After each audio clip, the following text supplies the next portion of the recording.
차이점은 뭐랄까 완전히 좀 바라보는 시각이 네. 완전히 좀 다르다고 저는 생각을 합니다. 근데 미래형 통합학교는 이제 그때는 미래형 교육을 민년 3기 때는 어느 정도 적정한 학교가 돼야 학생도 그렇고 학급도 그렇고 어느 정도 적정하게 돼야 미래 교육을 할 수 있다. 그래서 학교를 통합형 학교를 추구했는데 이제 민선 4기에는 그 통합보다는 맞춤형 교육을 하는 게 훨씬 더 미래 교육이 더 적합하다. 그러니까 통합보다는 맞춤형 교육적으로 가급적 학교를 통폐합하지 않고 그리고 이제 통합을 해서 생기는 장점들은 있어요. 우선은 이제 축구를 한다 그러면은 어느 학생들이 돼야 게임도 하지 않겠어요? 또 토론 대회랄지 여러 가지 그 학생 수가 어느 정도 돼야 되는 그런 것 유리한 교육 과정들이 있죠.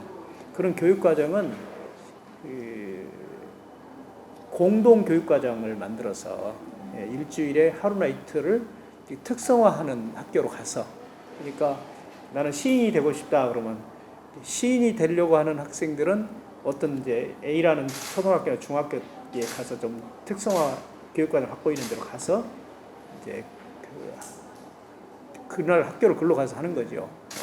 그러니까 그 적정한 학생 수가 돼야 효과를 보는 교육은 공동 교육 과정을 활용을 해서 하면 될 일이지.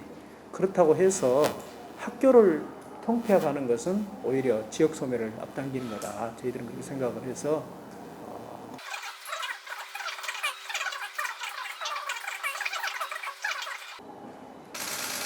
그러니까 이제 예를 들어서 학교가 이제 뭐 10명 내외의 학교도 있잖아요. 예, 10명 내외의 학교도 있는데 그런 학교는 그 이제 우리가 이제 1대1 교육은 가능하잖아요. 10명이라 하더라도 얼마든지 그 교육을 진행을 하는 거죠. 어차피 코로나 때는 1인 학교였어요. 학생들 혼자 집에서 했습니다. 그러고 이제 온라인 수업 했다가 학교에 모여가지고 오프라인 수업을 하는 거죠. 대면 비대면 수업을 같이 했던 거죠. 전남은 오히려 그걸 활용을 하려고 합니다. 오히려 비대면 수업을 했던 것들을 좀 더 살려서 활용을 하게 되면 우리 학생들은 비대면 수업에 익숙해져 있기 때문에 거기에 좋은 콘텐츠, 그러니까 좋은 수업 내용만 학생들이 할 수 있도록 하면은 오히려 전남의 교육의 질을 높일 수 있다고 생각을 합니다. 그럼 비대면 교육을 좀 더 지금보다 더 늘린다는 말씀이신 거잖아요. 지금보다 늘린다는 건 아니고 그걸 활용하겠다는 겁니다. 저는 이제 한 5대5쯤 했으면 좋겠어요. 큰 학교든 작은 학교든. 그런데 이제 그게 가능하진 않아요. 왜냐하면 그렇게 하려면 선생님들이 준비가 돼야 돼요. 그래서 이제 우리 교육청에서 그 연수 코칭 센터를 지금 만들어서 우리 선생님들은 이제 학생들을 놓고 이렇게 티칭하는 데는 익숙해 있거든요. 그러나 이제 여러 가지 SNS 디지털 디바이스를 통해서 콘텐츠 교육을 안내하고 하는 데는 익숙하지 않아요. 그런 부분을 코칭, 소위 말하는 코칭의 역할을 할 수 있도록 앞으로 그걸 늘려야 됩니다. 선생님들 역할을.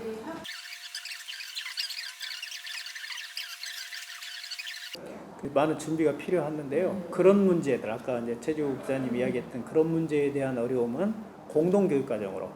그러니까 예를 들어서 그러면 영암에 작은 학교들이 있잖아요. 그는 일주일에 하루든 이틀은 아예 그 학교로 가는 거죠.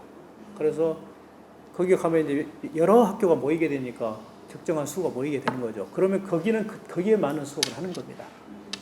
그래서 그런 시범적으로 그걸 추진하려고 지금 하고 있고 그런 역할들을 지금 하기 위해서 영암의 선도 교육청을 지정을 해서 그런 일을 하고 또 이미 다른 지역에서도 공동 교육 과정을 상당히 좀 준비를 하고 있어요. 아마 한 1년 정도 있으면 모범 사례들이 나오리라고 생각을 합니다.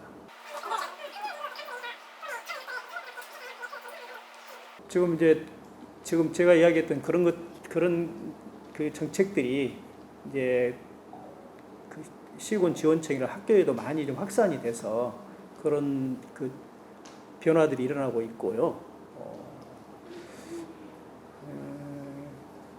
어떤 한 가지 단적인 예로 이제 민선 3기 때는 30명 이하는 통합하는 걸로 교육부 지침이기도 그렇습니다. 근데 제가 바꿨어요.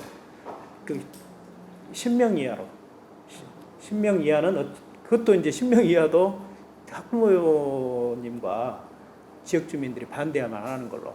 그러니까 그렇게 바꿔서 대표적인 사례가 그 목포 어디 가까운 목포 예를 하나 들면 목포에 저기 서산초등학교라고 있어요. 그 학생이 한 2, 3명 돼서 그 이제 통합을 해야 돼요. 근데 이제 그 제도를 바꾸니까 이제 30명까지는 그래서 학교를 살리겠다고 나섰어요. 동문들을 또 이제 그 교장 선생님이 한번 전화라도 문의를 해보셔서 제가 그 시작한 지 얼마 안 됐는데 작년 하반기부터 지금 17명으로 늘었다고 그러더라고요. 학생들이 목포에서 옵니다. 왜냐하면 학교에 그 이제 요즘에는 교육의 질을 중요시 여기지 학생 수 막 규모를 많이 모아서 경쟁 교육할 때는 도시 학교가 그 유리해요. 학교가 많은 학생이 모여서 막 경쟁 교육할 때는. 그러나 지금은 이제 미래 교육은 맞춤형 교육을 해야 되기 때문에 숫자보다는 그러니까 그 개별적인 교육을 어떻게 해내느냐 이게 더 중요하고 교사가 부족하기 때문에 생기는 문제를 아까 비대면 수업, 온라인 수업으로 그러니까 이제 콘텐츠 비용은 이제 우리 교육청에서 많은 비용이 들겠죠. 사야 되니까 그것도 그런 식으로 지금 추진하고 있습니다.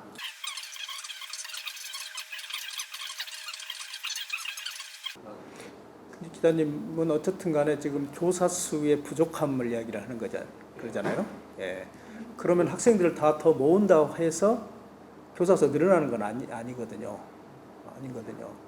근데 지금 미래교육은 어쨌든 간에 개별 교육을 해야 되거든요. 근데 턱없이 부족하죠, 교사 수가.